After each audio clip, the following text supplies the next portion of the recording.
Pessoal, tudo bem com vocês? Eu espero que sim. Bem-vindos a mais um boletim informativo aqui do canal. Eu sou Ana Paula, como sempre, trazendo aí para vocês as melhores e as mais importantes notícias do dia, não é mesmo? Bora lá trazer informação nova? Eu começo aqui falando do 13º salário INSS, vamos falar do adiantamento da parcela 1, vamos falar do adiantamento da parcela 2, tanto esse mês de janeiro que já está terminando, quanto o mês de fevereiro que está para começar, não é mesmo? E eu vou trazer tudo isso aqui agora em primeira mão. Eu peço que você se inscreva no canal que ainda não é inscrito, deixa o like, compartilha. Eu também trarei outras informações importantes, tá? Tem muita novidade pela frente, então eu peço que você se inscreva no canal, deixa o joinha, compartilhe o vídeo. Bem-vinda, bem-vindo. Que prazer é ter você aqui conosco. É uma honra muito grande ter você ligado aqui no nosso canal. Obrigada aí pelo carinho, audiência e companhia. Bora lá trazer as notícias, né? Eu começo com a primeira informação já, que é a respeito aqui dos peritos médicos do INSS. Em greve terão agenda suspensa e desconto do salário.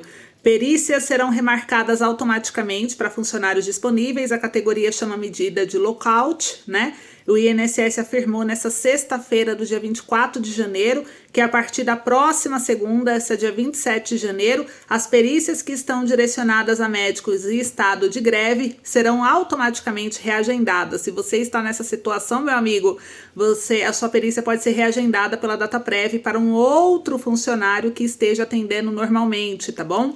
Segundo o Instituto, os médicos que aderiram à greve terão as agendas suspensas integralmente e desconto integral do salário referente ao período que continuar em greve. Os segurados serão notificados sobre o dia e horário da nova perícia por meio da Central 135 e também pelo aplicativo Meu INSS através de mensagens automáticas. E de acordo com o Departamento de Perícia Médica Federal, a medida administrativa visa proteger os requerentes e preservar o interesse público, assegurando a continuidade da prestação dos serviços públicos essenciais, da Perícia Médica Federal e a realização dos atendimentos dos requerentes da Previdência Social. Cerca de 10% dos peritos médicos estão em greve parcial desde setembro de 2024, atendendo o número reduzido de perícias. E segundo aqui o jornal Folha de São Paulo, que trouxe a matéria, cerca de 10% dos peritos médicos estão em greve parcial desde setembro de 2024, atendendo um número reduzido de perícias. E a categoria reivindica o cumprimento do acordo de greve assinado em 2022. O INSS afirma que não há como cumprir os requisitos, já que há parecer do TCU, que é o Tribunal de Contas da União, contrário ao que foi assinado no governo anterior. E seguindo a decisão do TCU, o Ministério da Previdência Social criou um novo programa de gestão e desempenho para a categoria, o que resultou em aumento da produtividade. A adesão ao novo PGD atingiu 90% dos peritos, diz o INSS em comunicado oficial. E em nota, a ANMP, que é a Associação Nacional dos Peritos Médicos Federais, eles dizem que a decisão da Previdência é uma manobra de retaliação contra a greve da categoria que já dura 5 meses. A ANMP afirma ainda que considera a atitude um ato de improbidade administrativa que revela a falta de compromisso do Ministério da Previdência Social com a solução de conflitos trabalhistas e com a garantia dos direitos dos segurados. Isso porque está dentro da gestão do PT, que se diz Partido dos Trabalhadores, né? Mas não sei que tipo de trabalhador é, o trabalhador comum que não é, né? Vamos dizer assim. E segundo a associação, 18 mil perícias médicas diárias serão afetadas, resultando em 500 mil segurados sem atendimento por mês. É importante destacar que a greve dos peritos médicos federais é legal e reconhecida pelo Supremo Tribunal de Justiça e desde o início vem cumprindo rigorosamente a determinação de manter 70% das agendas abertas. Apesar disso, o Ministério da Previdência decidiu de forma unilateral fechar completamente as agendas dos profissionais em greve, configurando uma estratégia para justificar o corte de 100% do salário dos grevistas. O nome disso é lockout e essa prática é considerada crime no Brasil, afirmou a nota dos peritos.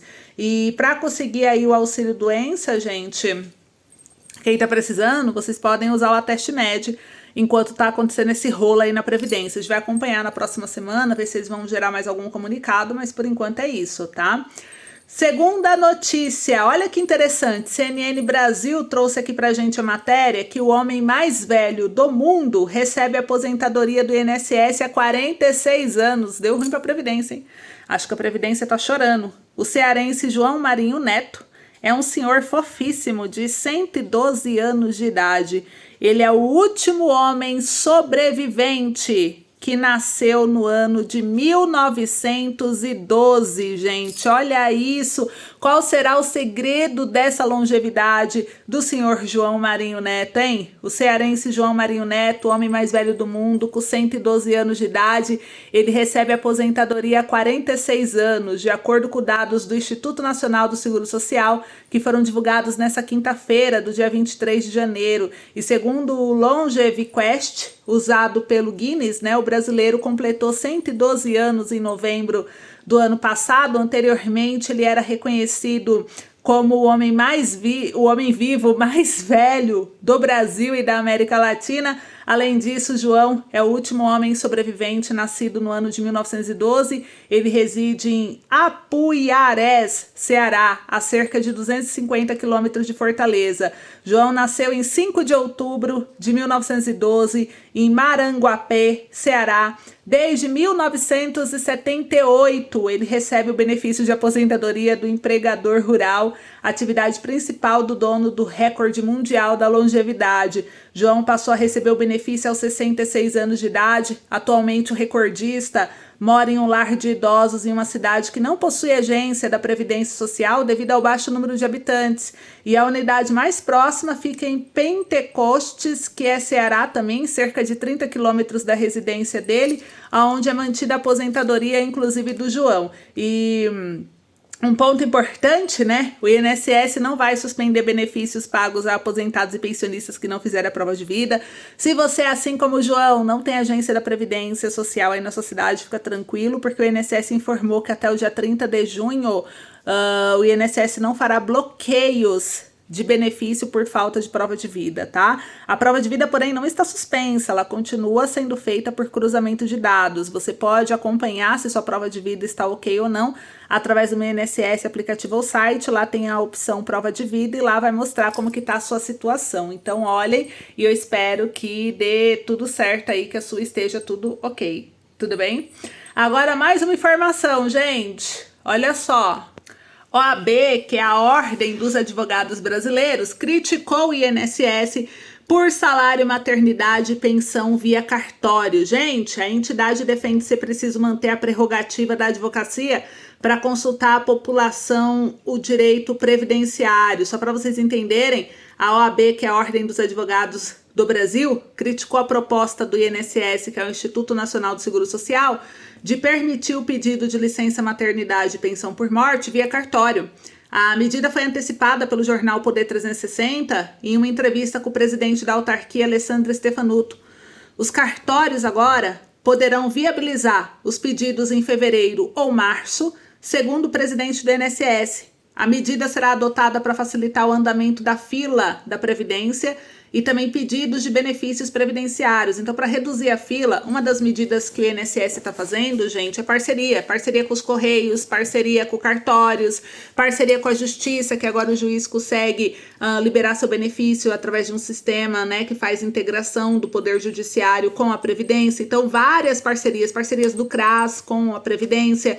E esse do cartório fez a OAB se manifestar porque, por exemplo, com a medida, as mães poderão solicitar licença maternidade, que é o salário maternidade, no cartório localizado no hospital. Então, vai lá registrar a criança, já dá entrada no salário maternidade. Olha que prático, não precisa fazer duas coisas. Eu tô no cartório registrando a criança, depois eu tenho que ver com a Previdência como solicitar o salário maternidade por lá, depois eu tenho que ir não sei onde. Não, faz tudo no cartório.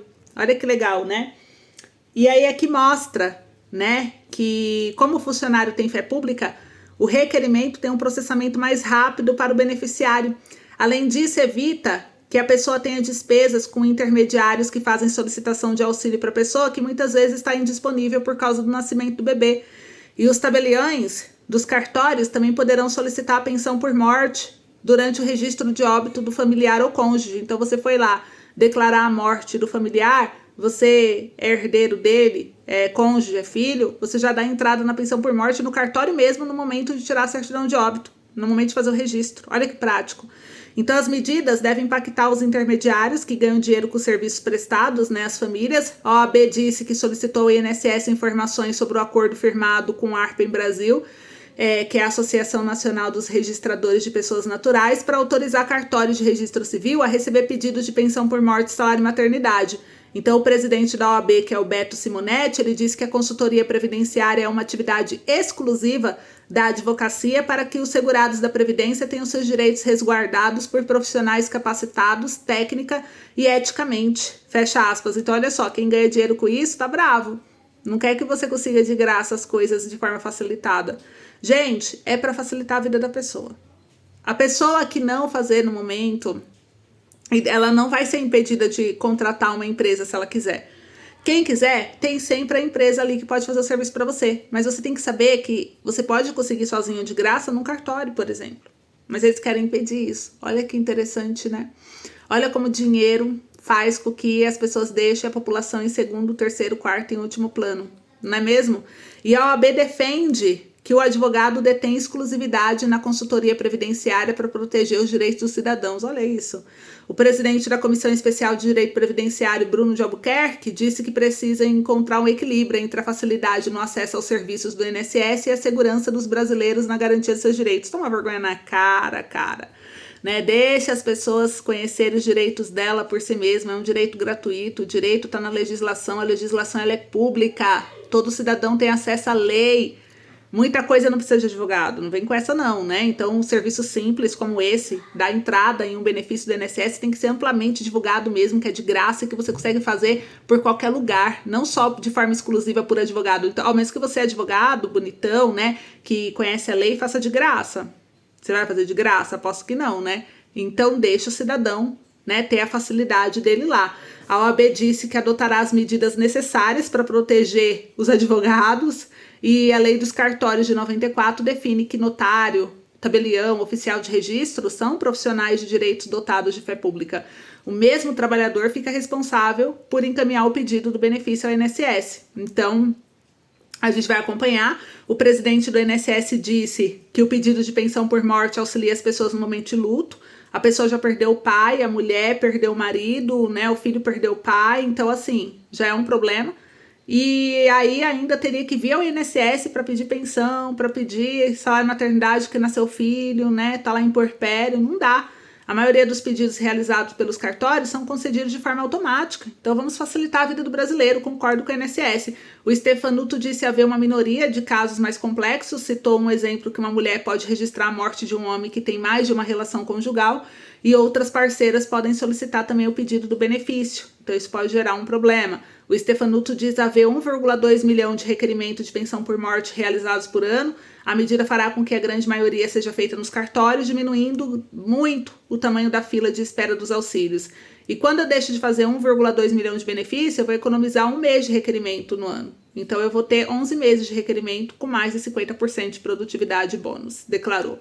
E no caso do salário maternidade, os cartórios localizados em hospitais poderão solicitar o benefício durante o registro de nascimento do filho. Se registrar 1h da manhã no cartório, porque ele faz plantão, já vai ser processado. Não vou precisar de um servidor para processar, disse. Não é uma vantagem só para o INSS, é uma entrega para a sociedade. A sociedade vai ter uma entrega mais rápida e mais segura. Olha que legal. Então começa entre fevereiro e março a valer. E a OAB já tá aí querendo boicotar, né? Comenta aí sua opinião. Enquanto isso, olha só uma notícia que saiu na Folha de São Paulo. Vazamento do INSS pode gerar pânico. Ao colocar a sujeira debaixo do tapete, o INSS assume postura egoísta. A Folha de São Paulo descascou a batata em cima do INSS, gente, com essa matéria. Olha o que eles disseram. Tô lendo a matéria para vocês. Pelo desejo do INSS, o ideal é que ninguém tomasse conhecimento de suas falhas ou do seu vazamento de dados. É a lógica de que a roupa suja não se lava em público. Não adiantou. A ANPD, que é a Autoridade Nacional de Proteção de Dados, condenou o INSS a cumprir o exercício do dever de comunicar, isso é, publicizar a aposentados e titulares de benefício previdenciário de todo o país que houve uma falha geral, sim, no sistema que possibilita a fuga de dados em larga escala. Nos meses de agosto e setembro de 2022, por exemplo, em razão do convênio celebrado entre o INSS e a AGU, que é a Advocacia Geral da União, deu-se um incidente de segurança que expôs dados pessoais de milhares de pessoas. No período, uma movimentação estranha chamou a atenção.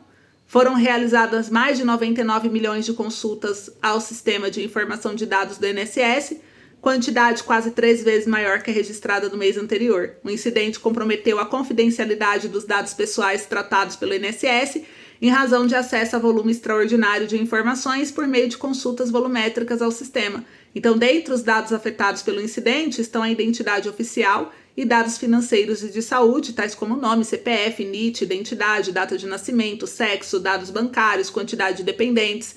E com os dados vazados, aumenta a chance de surgir novos golpes, assédios comerciais.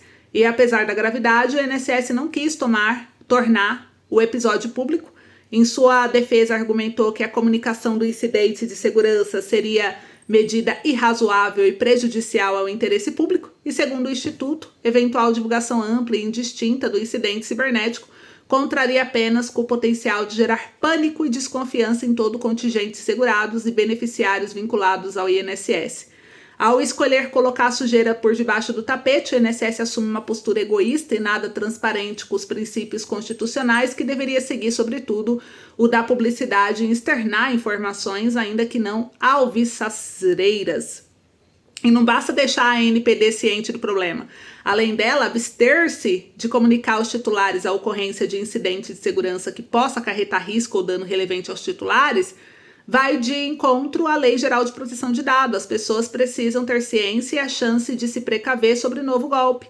Outra justificativa usada pelo Instituto para se recusar a informar um incidente está aqui também, né? É que antes de proteger efetivamente os segurados e beneficiários, ocasionaria um caos no canal de atendimento. Ora, a proteção efetiva a um infortúnio como esse, ao menos se esperava, deveria ser do próprio Instituto em evitar o problema, bem como zelar pela posse e pela privacidade das informações dos segurados. Mais uma vez, tendo ocorrido o incidente, as pessoas têm o direito de saber o que aconteceu, mesmo que gere o efeito colateral de congestionar os canais de atendimento. Como se não bastasse, o controlador de dados acha ruim informar e ser questionado. É de sabença geral que há anos os dados que deveriam ser limitados ao INSS vêm sendo vazados a financeiras e estelionatários, mas na hora de tornar isso público e oficial, o INSS prefere discrição. Mas aí o beneficiário pode cair em golpe porque não vai saber que os dados foram vazados. Então tem que tomar cuidado e tem que divulgar sim, né? Mais uma informação aqui para vocês, gente. Vamos falar do 13º salário para vocês aí.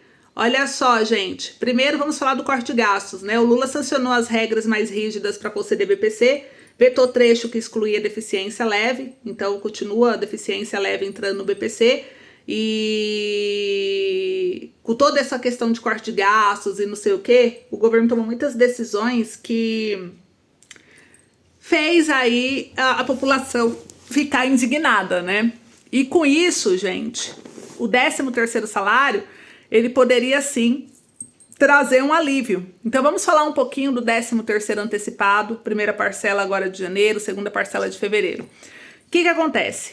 Bancos estão antecipando. Então tem banco que já tá pagando agora em janeiro, né? Primeira parcela, vai pagar agora em fevereiro. Só que essa antecipação que os bancos estão fazendo, que estão entrando em contato com você, anunciando, é uma antecipação que é um empréstimo pessoal.